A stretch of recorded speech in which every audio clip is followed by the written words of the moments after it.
নাশকতার প্রশিক্ষণ 2500 আওয়ামী কর্মীর ষড়যন্ত্র ফাঁস। এবং সর্বশেষ জানাবো শেখ হাসিনার নির্দেশে মারণাস্ত্র ব্যবহার। এতক্ষণ শুনছিলেন সংবাদ শিরোনাম, এবার বিস্তারিত।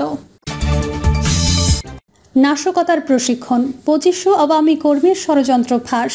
নাশকতা ও সরকার উৎখাতের পরিকল্পনার অভিযোগে আওয়ামী লীগ ও ছাত্রলীগের প্রায় 2500 কর্মীকে প্রশিক্ষণের আওতায় আনার চাঞ্চল্যকর তথ্য বেরিয়ে এসেছে। এই ষড়যন্ত্রের ঘটনায় জড়িত থাকার অভিযোগে 16 জনকে গ্রেপ্তার করা হয়েছে, যার মধ্যে প্রশিক্ষণের প্রধান সমন্বয়কারী মেজর সাদেকুল হক সাদেকও রয়েছেন। তাকে ইতোমধ্যে নিরাপত্তা হেফাজতে নেওয়া হয়েছে। নির্ভরযোগ্য সূত্র থেকে এই খবর নিশ্চিত করা হলেও আইএসপিআর এ বিষয়ে কোনো মন্তব্য করেনি। প্রশিক্ষণের বিস্তারিত ও মূল পরিকল্পনাকারী গোয়েন্দা সংস্থার তথ্য অনুযায়ী সরকার উৎখাতের লক্ষ্যে এর আগে রাজধানীর অন্তত 4টি গোপন স্থানে আওয়ামী লীগের বাছাই করা ক্যাডারদের প্রশিক্ষণ দেওয়া হয়। এই প্রশিক্ষণগুলোর সমন্বয় করেছেন মেজর সাদেক, যিনি সজীব ওয়াজেদ জয়ের নির্দেশে কর্মীদের সংগঠিত করেছেন বলেও তথ্য যাচাই করা হচ্ছে। এই প্রশিক্ষণের সহযোগিতা করেছেন বরগুনা যুবলীগ নেতা সোহেল রানা, গোপালগঞ্জের আওয়ামী লীগ নেত্রী শামীমা নাসরিন শম্পা এবং মেহেরপুরের যুবলীগ নেতা মাহফুজুর রহমান রিটন। গত 22 জুলাই উত্তরা থেকে সোহেল রানা ও শামীমা নাসরিন শম্পাকে গ্রেপ্তার করা হয়। তাদের জিজ্ঞাসাবাদে পাওয়া তথ্যের ভিত্তিতে মেজর সাদেককে নিরাপত্তা হেফাজতে নেওয়া হয়। বিদেশ থেকে ষড়যন্ত্রের তত্ত্বাবধান কলকাতার সল্ট লেকে বসে সরকার উৎখাতের এই পরিকল্পনার সার্বিক তত্ত্বাবধান করছেন ক্ষমতাচ্যুত স্বরাষ্ট্রমন্ত্রী আসাদুজ্জামান খান কামাল। তাকে সহযোগিতা করছেন ডিএনপির সাবেক কমিশনার হাবিবুর রহমান সহ কয়েকজন আওয়ামী লীগ নেতা ও পুলিশের সাবেক কর্মকর্তা। অন্যদিকে দিল্লিতে অবস্থানরত সাবেক অতিরিক্ত আইজিপি মনিরুল ইসলাম এবং সাবেক ডিজিএফআই প্রধান লেফটেন্যান্ট জেনারেল মুজিবুর রহমান ভারতীয় গোয়েন্দা সংস্থা র এর নির্দেশে কৌশলগত সহায়তা দিচ্ছেন। বসুন্ধরার কনভেনশন হলে প্রশিক্ষণ। জানা গেছে, গত 8 জুলাই বসুন্ধরা আবাসিক এলাকার একটি কনভেনশন হলের দ্বিতীয় তলার প্রায় 400 কর্মীকে প্রশিক্ষণ দেওয়া হয়। এই প্রশিক্ষণের মূল উদ্দেশ্য ছিল সরকার উৎখাতের জন্য নাশকতামূলক কার্যক্রমের পরিকল্পনা করা।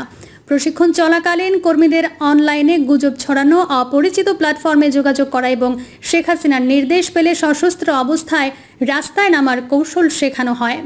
অভিযানের কারণ ও ভবিষ্যৎ পরিকল্পনা।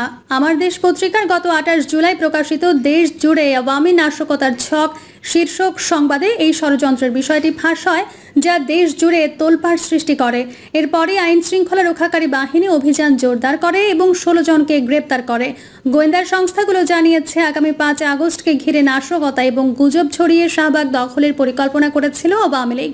এই ষড়যন্ত্র নস্যাৎ হওয়ার আইন শৃঙ্খলা রক্ষাকারী বাহিনী এখন অর্থের যোগানদাতা একাধিক ব্যবসায়ীর গতিবিধি পর্যবেক্ষণ করছে এবং অন্যান্যদের জড়িতদের চিহ্নিত করার চেষ্টা করছে।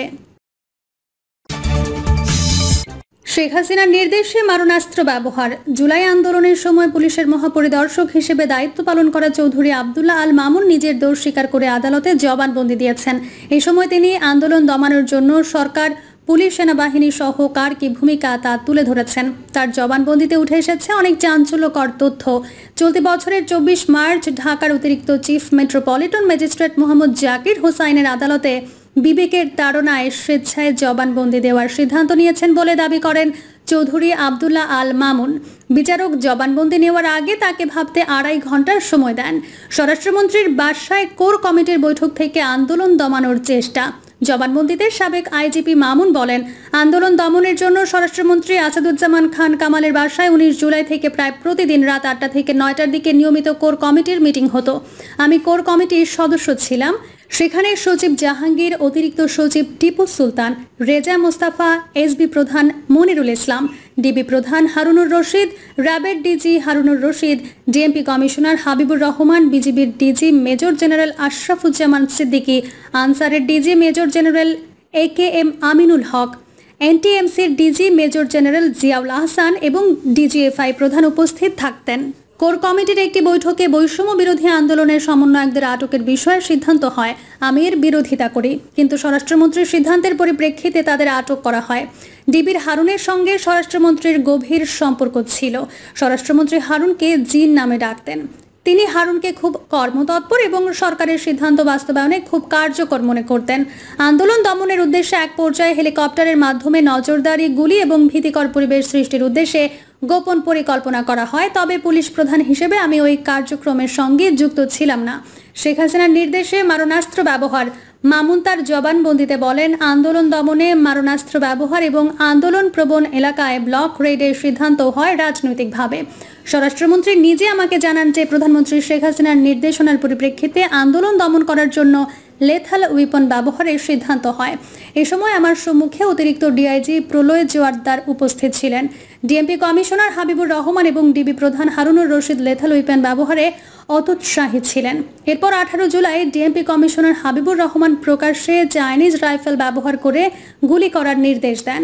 প্রধানমন্ত্রী ছাড়াও স্বরাষ্ট্রমন্ত্রী, আইনমন্ত্রী মেয়র ফজলে নূর তাপস, উপদেষ্টা সালমান এফ রহমান, ওবায়দুল কাদের, জাহাঙ্গীর কবির নানক, মির্জা আজম, তথ্য প্রতিমন্ত্রী মোহাম্মদ এ আরাফাত, হাসানুল হক ইনু এবং রাশেদ খান মেনন মারণাস্ত্র ব্যবহার করে ছাত্র জনতার আন্দোলনকে নির্মূল করার জন্য প্রধানমন্ত্রীকে পরামর্শ দিতেন। 5 আগস্ট দুপুর 12:30টায় জানতে পারি সরকার পতন হবে।